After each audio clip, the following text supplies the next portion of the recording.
A homeless man, desperate and tired of being ignored, approached Jason Statham with a simple plea. "Can you give me $1?" What he expected was a polite dismissal.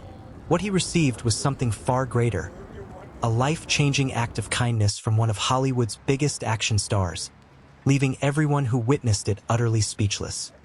It was a typical bustling afternoon in London's Covent Garden. The cobblestone streets were alive with street performers drawing applause from tourists, high-end shoppers carrying bags from designer boutiques, and the clatter of conversations in cozy cafes. Yet, amidst the life and vibrancy, there was one man who seemed disconnected from it all. A scruffy homeless man sitting quietly on the edge of the square, clutching a worn cardboard sign that simply read, "Hungry, anything helps." The man's name was Tom. His disheveled appearance, a tattered coat, scuffed shoes, and unkempt beard, drew occasional glances but no action. People walked past him, their eyes fixed ahead, purposefully ignoring his presence. Tom had grown accustomed to being invisible. He sighed as he stared down at the meager handful of coins before him. It wasn't enough for even a sandwich. As the day wore on, the shadows lengthened, and Tom contemplated packing up his sign and calling it another fruitless day. Just as he reached to gather his few belongings, a shadow loomed over him. Instinctively, he looked up, expecting another passerby avoiding eye contact.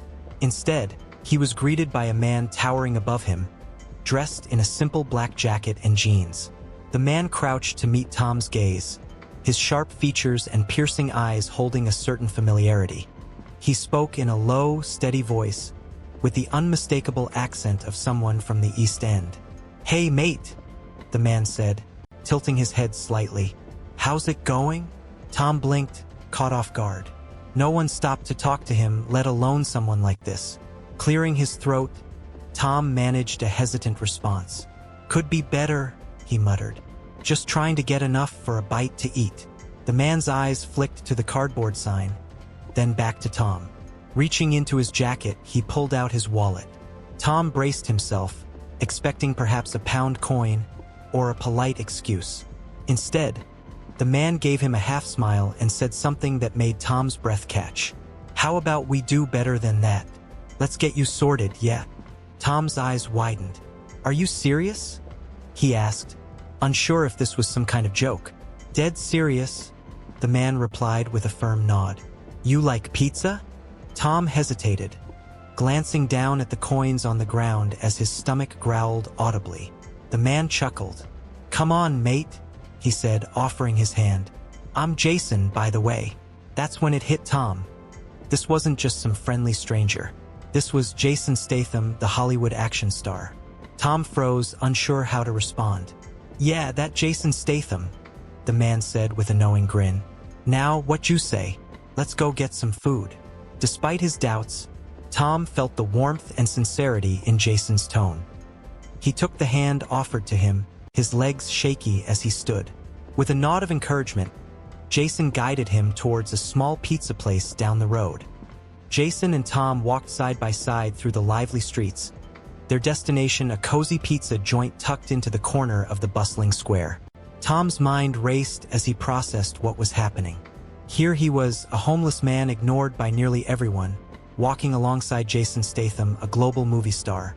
People stared as they passed, some pulling out their phones to snap photos. Tom shrank under their gaze. "Why's everyone looking at us?" he asked nervously. Jason gave a small laugh. "Probably because they recognize me," he said, pushing his sunglasses down to give Tom a reassuring wink. "Don't worry, mate. Let them stare. You're with me."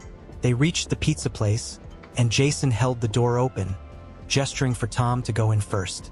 The delicious aroma of freshly baked dough and melting cheese hit them immediately.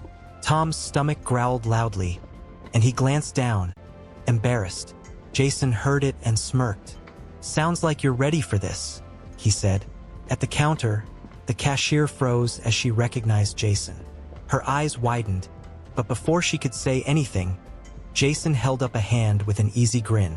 Yeah, it's me," he said. "But let's keep it quiet, yeah? We're just here for some pizza." The cashier nodded quickly, her excitement barely contained. Of course. What can I get you? Jason turned to Tom and gestured at the menu. Go ahead, mate. Order whatever you want. Tom stared at the board, his eyes darting between options: pepperoni, margarita, supreme, calzones, garlic bread, and more. It had been so long since he'd had a proper meal that the sheer variety felt overwhelming. He stammered, struggling to decide. Jason leaned in, his voice low and calm. Take your time. No rush. Whatever sounds good to you. Finally, Tom pointed to the pepperoni pizza. I'll just have a slice of that, he said softly, unsure of how much to ask for. Jason raised an eyebrow, clearly unimpressed with the modest order. Nah, mate, that's not gonna cut it. Turning to the cashier, he said, make that a large pepperoni, some garlic bread, and 2 drinks. What you reckon? Coke good. Tom nodded, still trying to wrap his head around the situation.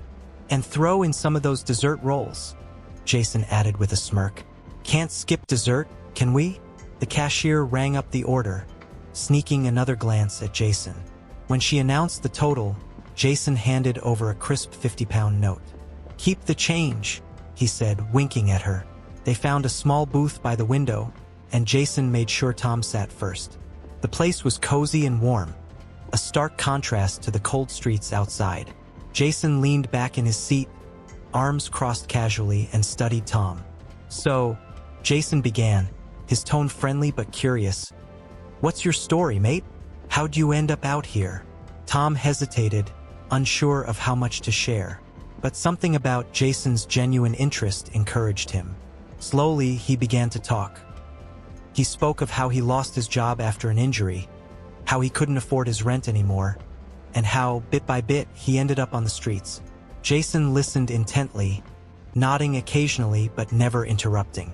When the food arrived, Tom's eyes widened at the sight of the large, steaming pizza and the golden garlic bread. He couldn't remember the last time he'd seen so much food just for him. Jason gestured toward the meal. Go on, mate. Dig in, he said with a grin. Tom hesitated at first but soon picked up a slice and took a bite. The rich, savory flavors were better than he'd imagined.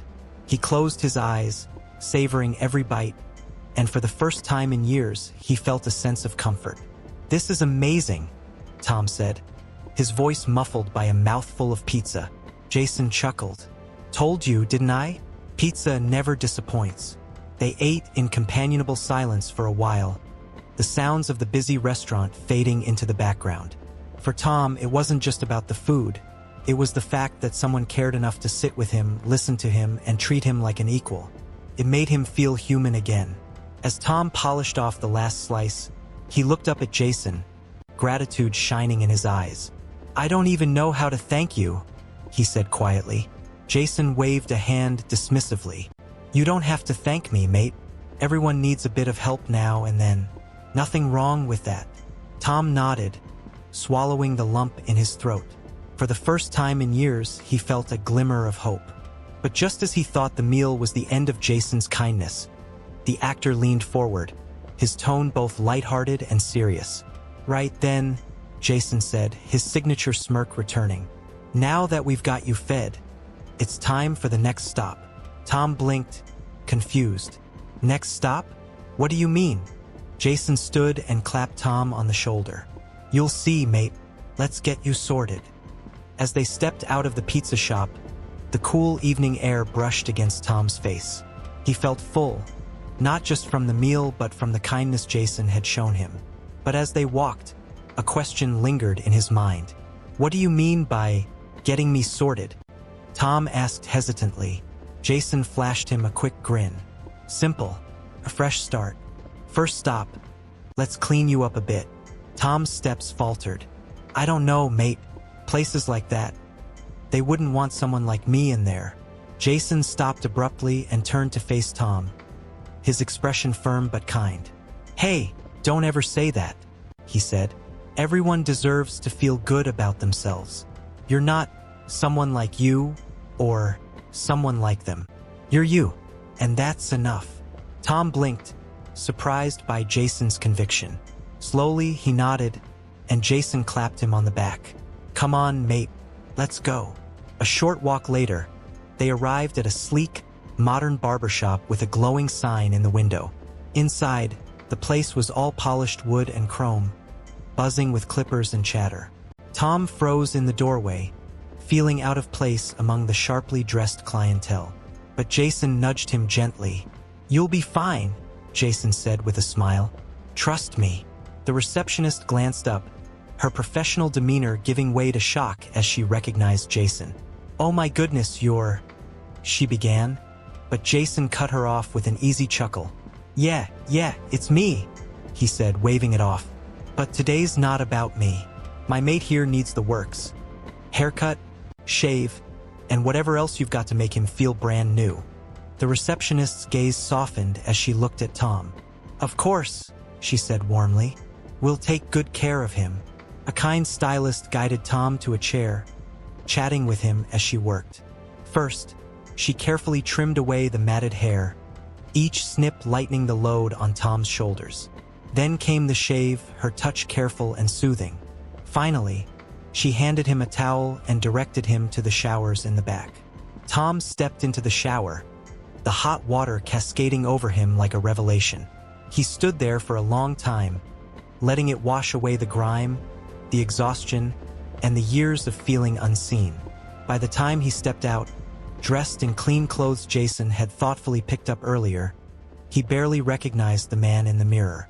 When Tom returned to the lobby, Jason was lounging in a chair, scrolling through his phone. He looked up as Tom approached and broke into a wide grin. "Look at you," Jason exclaimed, standing up and giving a mock whistle. "You clean up well, mate. Hollywood better watch out." Tom laughed, the sound unfamiliar but welcome. "Thanks," he said, his voice tinged with disbelief. I don't know, like a different person." Jason clapped him on the shoulder. "That's the idea. Now let's keep this going. What you say we get you some new threads?" Tom froze. "Wait, what? You've done enough, mate. I can't let you do any more." Jason raised an eyebrow, his voice steady but insistent.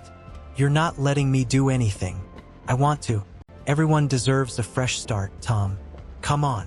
Still reeling, Tom followed Jason out the door and down the street to a clothing store.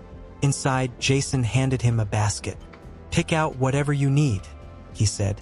Tom hesitated, overwhelmed by the racks of crisp shirts, warm jackets, and sturdy jeans. Finally, he picked out a few items. A pair of jeans, a couple of shirts, and a warm hoodie. Jason added a coat, socks, and a pair of durable boots to the pile without asking. At the checkout, Tom tried once again to protest.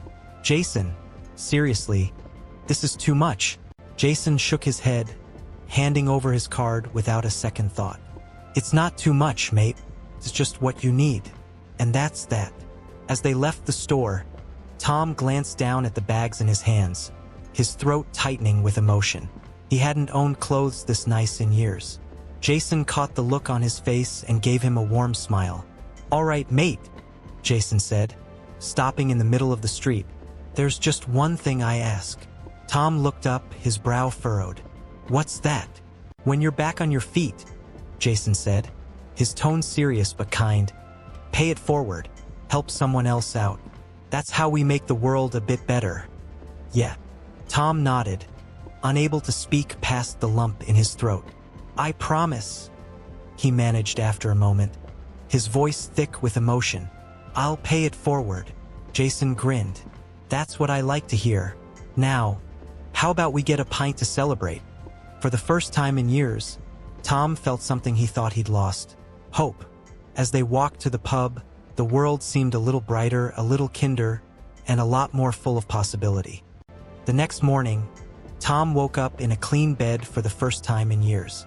Jason had arranged for him to stay at a nearby shelter known for helping people get back on their feet. It wasn't just a place to sleep.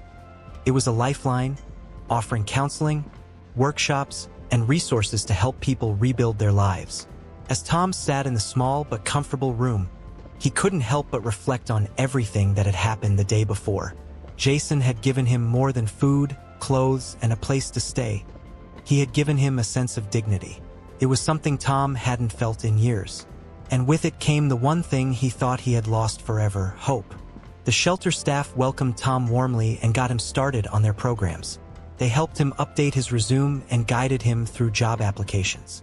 Though the journey wasn't easy, Tom tackled each step with determination.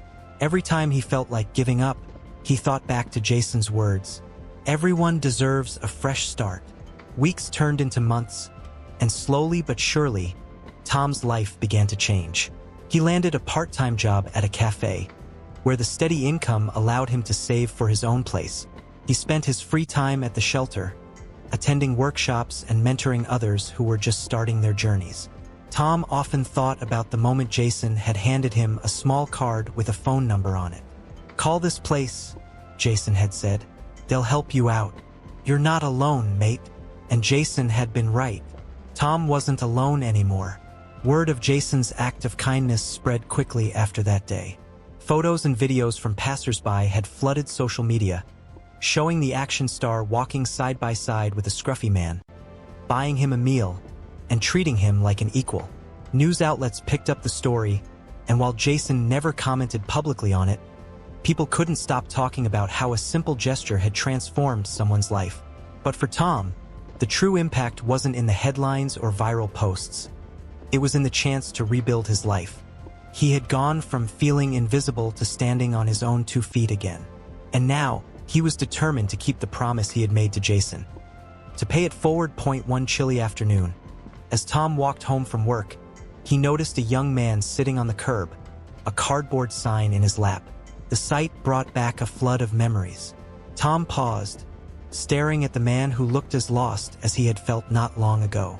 Without hesitation, Tom crouched down to the man's level. "Hey, mate," he said, his voice gentle. "You doing all right?" The man looked up, his eyes filled with surprise. "Could be better," he mumbled, echoing the words Tom himself had once said. Tom smiled, recognizing the moment for what it was: a chance to do for someone else what Jason had done for him. He reached into his pocket and pulled out a few bills. "Here," he said, offering the money. "Let's get you something to eat." The man hesitated, his eyes darting between Tom and the money. "Why are you doing this?" he asked, his voice shaky. Tom's smile widened. "Because I can," he said simply. "And because someone once helped me when I needed it most. Just promise me one thing." The man nodded. "Anything. When you're back on your feet," Tom said. "Pay it forward. Help someone else just like this." The man nodded again, his throat too tight to respond. Tom helped him to his feet and walked him to a nearby cafe, where they shared a warm meal and a kind conversation. For the first time in his life, Tom felt the full circle of kindness come to completion. Months later, Tom stood outside the shelter, watching the sun set over the city. He had finally saved enough to rent his own apartment, and his part-time job had turned into a full-time position. But even as he moved forward, he made a point to stay connected to the shelter, mentoring new arrivals and sharing his story. He often thought of Jason Statham, not as the Hollywood action hero, but as the man who had reminded him of his worth. Jason's simple acts of kindness had sparked a chain reaction that continued to grow, touching more lives than either of them could have imagined. And for Tom, that was the greatest gift of all.